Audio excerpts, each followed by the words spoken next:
All right, we are back for episode 2 of Ahsoka. Find out my thoughts right now.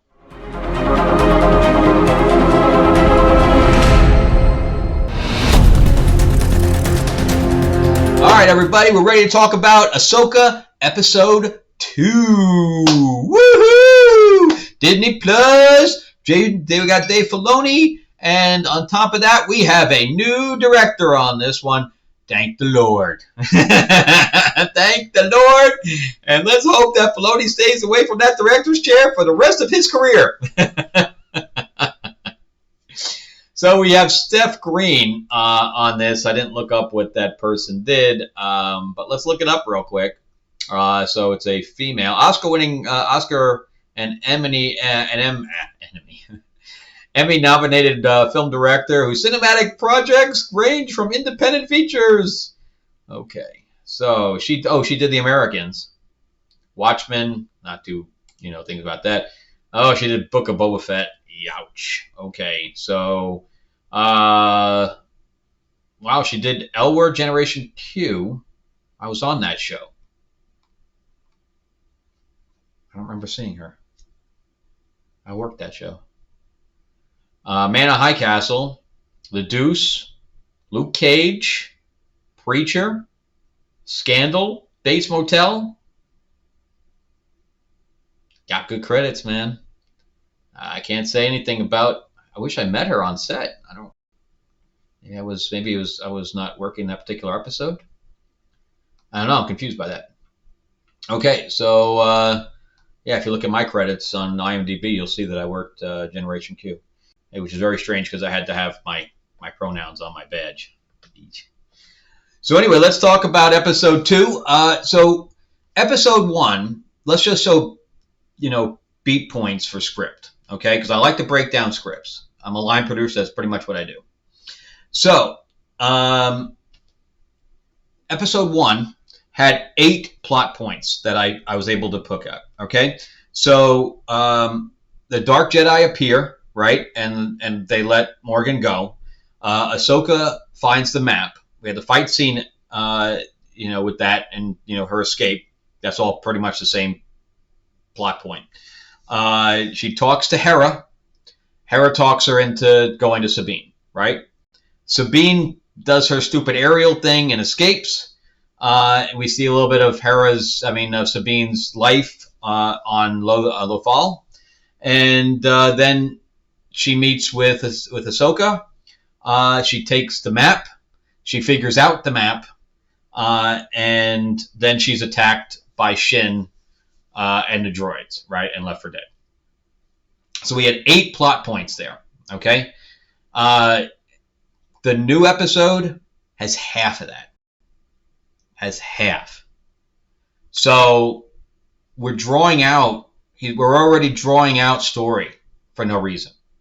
Okay, so with this one, let's just talk about the elephant in the room. Okay, Qui-Gon, bam, had a lightsaber through his chest, right, or through his stomach. Did he live? Did he live? One of the strongest Jedis who could probably hold back some of the deterioration of his cells, right? Did he live? No, he died immediately, man. He was gone. Then we have Kenobi, where 2 people get stabbed through the stomach with lightsabers. They both live. What? Then, now we have the same thing with Sabine. Sabine gets a saber through her stomach, where it's pointing out the other end. I don't care how big it is. Okay, if it's a rapier, okay, maybe. But you have a lightsaber that has a blade this thick. You're knocking out a lot of stuff with something that big. That's like being shot with a shotgun with holding it right to your stomach. So, but no, she just ends up in the hospital. No big deal. We didn't even get a line that says, if that had been a little bit to the left, you'd be dead. No, we don't even get a line like that. Or we just almost lost you. You've been out for days. I've been sitting by your side for days. because most people don't live through this. Just give us a line, man. Give us a line, because we had this cliffhanger that she was going to be dead. The next scene, she wakes up in the hospital like, oh, hey, let me just get up. What? Again, Filoni, bad writing, man. Lazy writing. What are we doing? All right, this gets me frustrated, because anybody who's sitting in a writer's room, and these writers, all these writers in this writer's room, right? I don't know if he wrote this by himself or with a committee. I assume it's a committee. Don't say, hey, we got a problem, but yet they're asking for more money. I want more money. Well, why don't you give us more and better product, Filoni? All right, so I'm gonna get flustered. Sorry, I keep forgetting that Filoni's not actually watching this. So anyway, Sabine heals with no issue whatsoever. She's just like ready to go. I'm ready to go. I just had a shotgun to my stomach, but I'm ready to go. Come on, man. Come on. All right, so Ahsoka's like, no, man, you did enough. I'm out of here. I want you to stay here and you heal, because if you're with me, I'm gonna kill you. So her and Hera go to the shipyards, which look pretty cool. I mean, the sets are decent, and we're not staying on the same planet, so I like that. But anyway, she meets Hera there, so we get to see Chopper and stuff like that. And I like Chopper. I like all the characters from the thing, but I have to see Hera. I have to see Elizabeth Winstead destroying that character. It's sad, people. It's sad we can't get good actors in this thing, because Mary Elizabeth Winstead's got something in her mouth that gives her the freaking power to get any kind of job she wants in Lucasfilm. Sad. Anyway, I already talked about the fact that I don't like her as that character. All right, let's move on. So, but again, Steph, I guess from the powers that be, which would be Filoni, she again has Rosario Dawson. I'm acting now. Do you like my acting? I'm acting here. Wait, my eyes. What? I got to move my eyes. I'm acting. Come on, man. Come on. Give me some personality. None of these Jedis walked around like that. Even freaking Qui-Gon didn't walk around like that. Come on. Whew. All right. Anyway, moving on. So anyway, we have Hera talking to her about, she got to lighten up on Sabine, and Sabine's ready for her to come back, and she's like, I don't think so, and she's like, I disagree, whatever.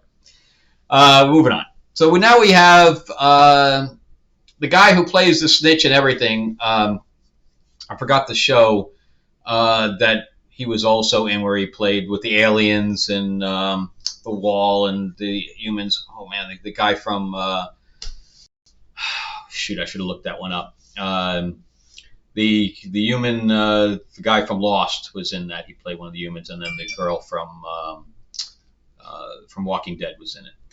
Anyway, but I forgot the name of it. But anyway, he played a Dick Hera in that one too, and he plays this one too, where she's like, I want to unlock, you have a HK droid here, which is a hunter killer, which of course is also stolen from Terminator. HK, those the hunter killers were the flying ships, and here they're droids, but that's where the HK comes from. But anyways, we have HK droids, and the protocol droid said, yeah, I saw one of those guys, and the guy's like, shut up, shut up, shut up. How come you didn't call it in? Shut up!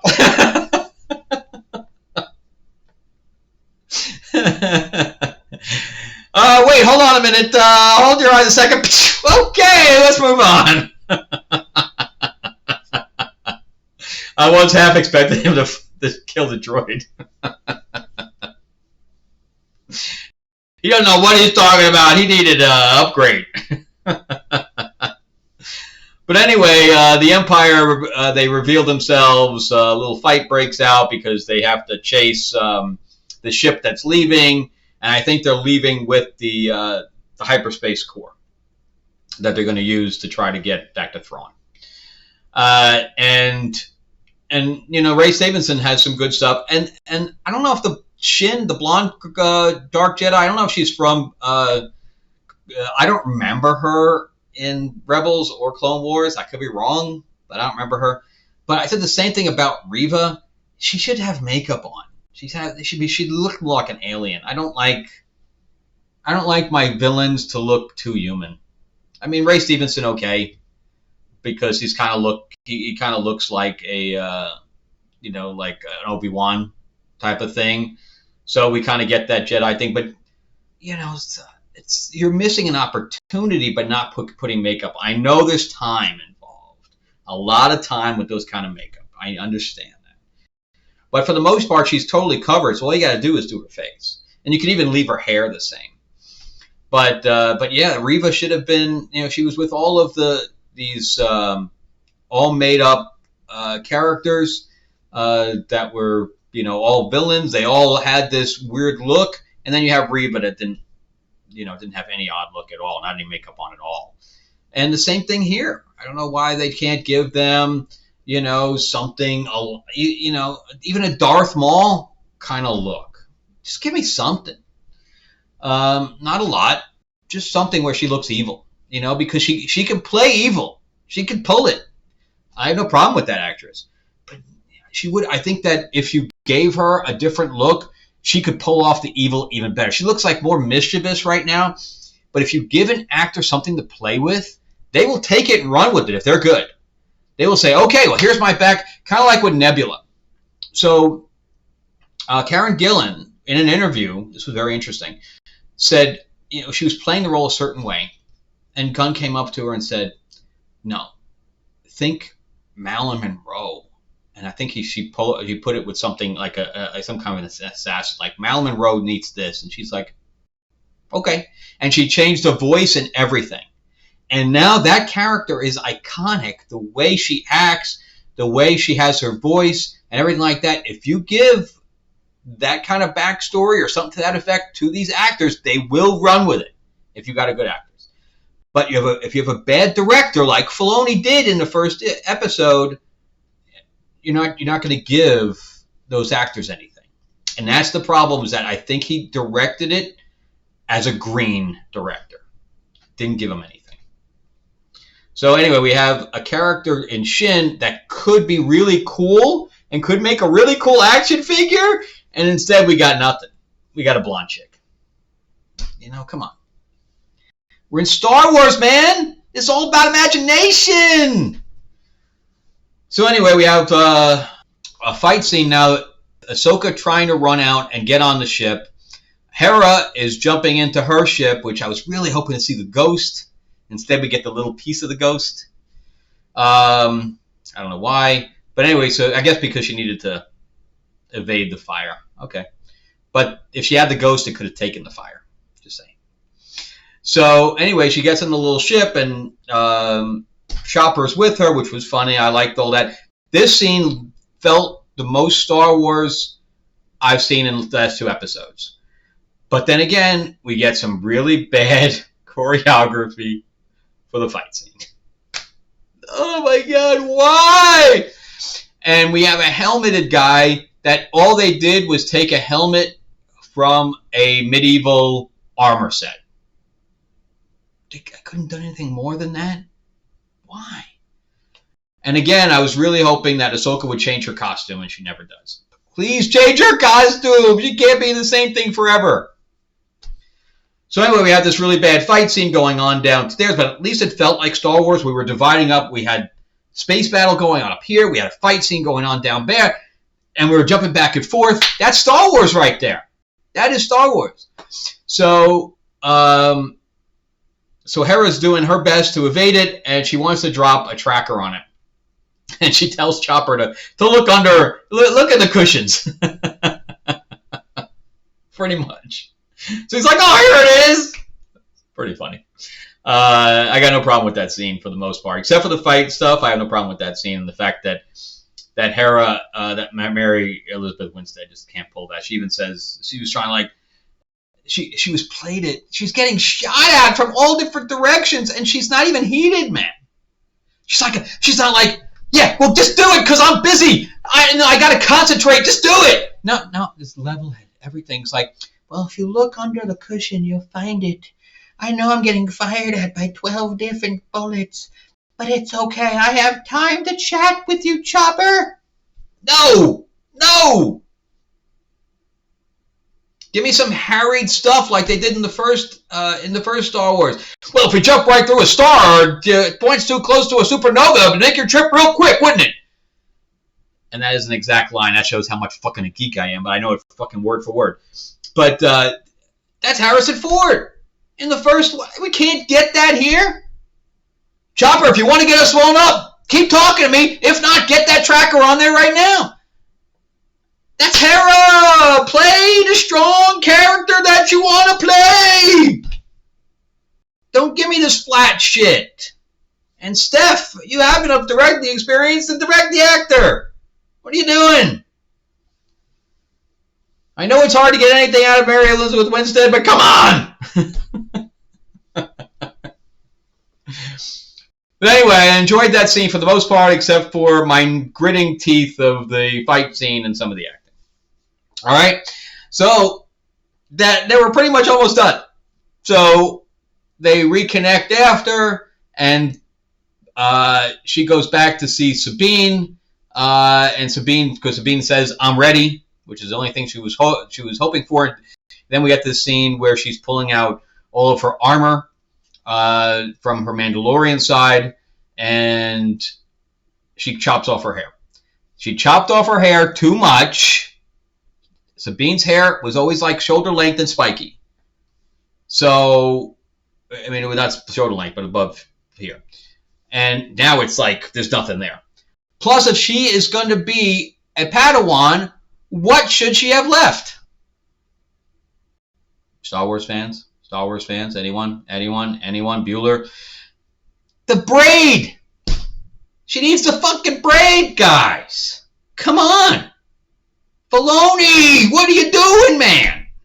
I'm not getting paid when you're getting paid. And come on.